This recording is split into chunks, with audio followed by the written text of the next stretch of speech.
Continuamos con toda la información acá en Canale y vamos a meternos de lleno en el conflicto entre Israel y el grupo terrorista Hamas. Para eso vamos a hablar con Miguel Steuermann, él es director general en Radio High.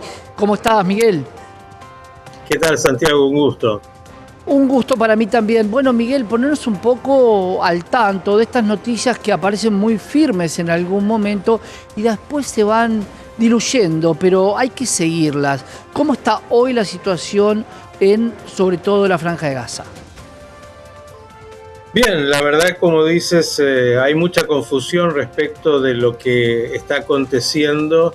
En realidad, Israel esperando avanzar sobre Rafah, sobre la zona de Rafah, pero bueno, con todos los cuidados que esto significa, sabiendo que ahí hay hoy una población gazatí de 1.200.000 personas y que se van a encontrar con muchísimas trampas. Es obviamente una guerra urbana de una complejidad enorme cuando el Hamas se esconde entre la población gazatí y además tiene una estructura de túneles subterráneos, como todos ya hemos visto, tan sofisticada. Cuando hablamos de gazatíes, hablamos de habitantes de la Franja de Gaza que tienen una ideología individual. No son terroristas, pero tampoco apoyan a Israel, sino que definen como parte de su territorio. ¿Qué se podría hacer desde lo humanitario para que no entren en un conflicto armado con un grupo terrorista al cual tampoco pertenecen? ¿Son los que están en el medio de esta disputa? A ver, primero hay que decir, Santiago, que Israel no tiene ninguna intención sobre la Franja de Gaza. Israel se retiró en el año 2005 unilateralmente de la franja, se vio sometida a tener que realizar esta operación militar después del 7 de octubre, de esta masacre terrible que sufriera el Estado de Israel, con más de 1.200 muertos en ese ingreso de los terroristas en territorio israelí, los secuestrados que aún están bajo las manos y las garras del Hamas. Y respecto de la población gazatí, la verdad es que ellos son en gran parte, yo diría, víctimas del Hamas también. En realidad son usados por el Hamas como escudos humanos. No sé hasta dónde pueden o no ser cómplices en algunos casos del Hamas, porque el terror del Hamas los tiene a ellos también, seguramente, como se ha visto en muchas imágenes, absolutamente sometidos a esa realidad espantosa. No quiere decir, obviamente, que en lo que es una situación militar donde Israel opera y donde siempre en una guerra se produce lo peor, ellos estén contentos por la operación israelí, pero creo que ellos necesitan absolutamente liberarse del Hamas para poder encontrar un camino alternativo que hoy no tienen. Miguel, te pregunto por la posición del primer ministro de Benjamín Netanyahu. ¿Cuál es la posición hoy? ¿Cuál es la imagen que tiene Israel por sobre su imagen? Porque de alguna manera cierta responsabilidad recaía sobre él en cuanto a la seguridad de la frontera. ¿Cómo está esa situación? Bueno, a ver, no hay duda que el primer ministro, una vez que concluya esta guerra, como en cada una de las situaciones bélicas que ha pasado Israel, va a haber una comisión investigadora. Hay una crítica interna muy fuerte porque el shock ha sido enorme, tal vez el más difícil que ha atravesado Israel en sus 75 años. Esa sensación de invulnerabilidad fue doblegada y eso ha generado un enorme shock interno que todavía se está elaborando. Hay que poner en contexto para que algunos a veces que no pueden dimensionar.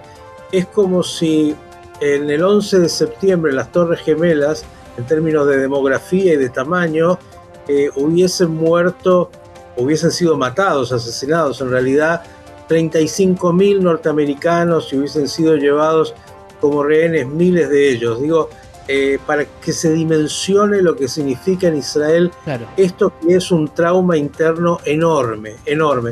Y a partir de eso, tanto la figura de Netanyahu como incluso de los militares y la inteligencia israelí están muy cuestionadas y tendrán que rendir de alguna manera examen luego de la guerra. Claro, porque Miguel, es una inteligencia que todo hacía presuponer que en el aniversario del 50 aniversario del anterior Yom Kippur, del ataque de Siria también a Israel, podría existir algún tipo de nuevo acto terrorista. Eso también llama mucho la atención. ¿Por qué no cuidar justamente esos días, ¿no? Donde es una festividad en Israel? A ver, en realidad hay muchas preguntas, muchas, y las fallas son claras y contundentes. Ahora, no existe la inteligencia perfecta. Había información un año antes ya de que Hamás venía preparando algo como esto, casi con detalles. Existió tanto las fuentes de inteligencia como el ejército, como incluso el gobierno, desestimaron la información incluso que vino horas antes de lo que aconteció, con lo cual hay muchas preguntas y sin duda ha habido una falla enorme, pero bueno, es lo que de manera concreta se dio. No existe lo perfecto, claro, en términos de seguridad. Miguel, y te pregunto respecto a las estadísticas. Obviamente las vidas humanas no son estadísticas, pero sí la información. Cuando nosotros escuchábamos acerca de los secuestros o las personas que aún continúan desaparecidas, ¿cómo está esa situación, ese intercambio entre rehenes del kibutz en la zona más cercana a la frontera?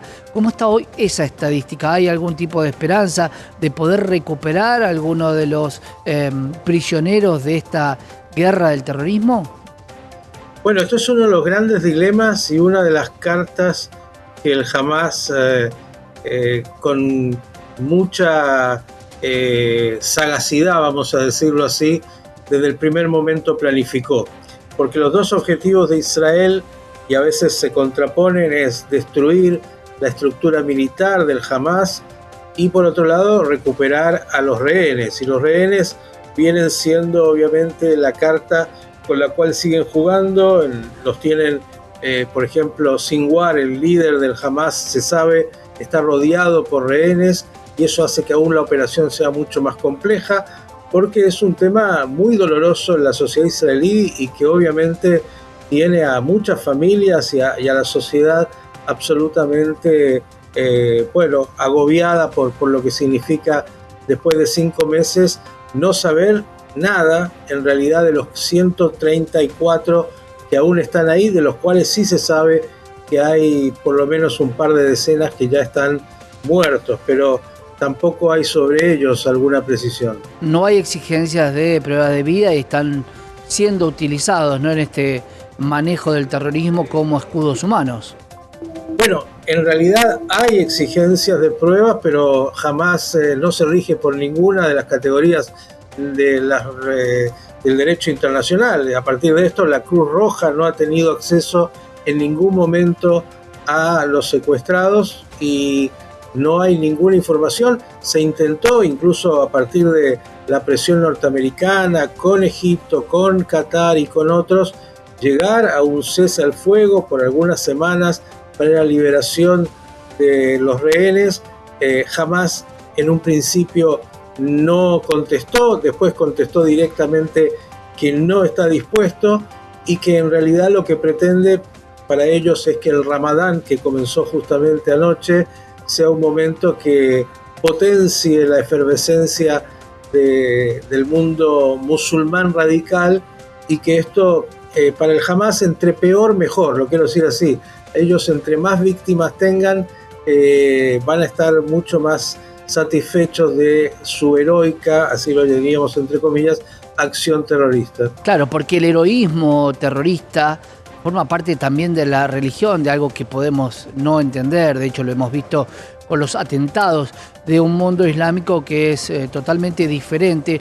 Y eso te pregunto, Miguel, ¿cómo está todo el mundo islámico en función de que ya a esta altura y después de tanto tiempo de conflicto debería tener mucha menos potencia bélica o capacidad de acción el grupo de Hamás? ¿Sigue siendo asistido por alguno de los países limítrofes?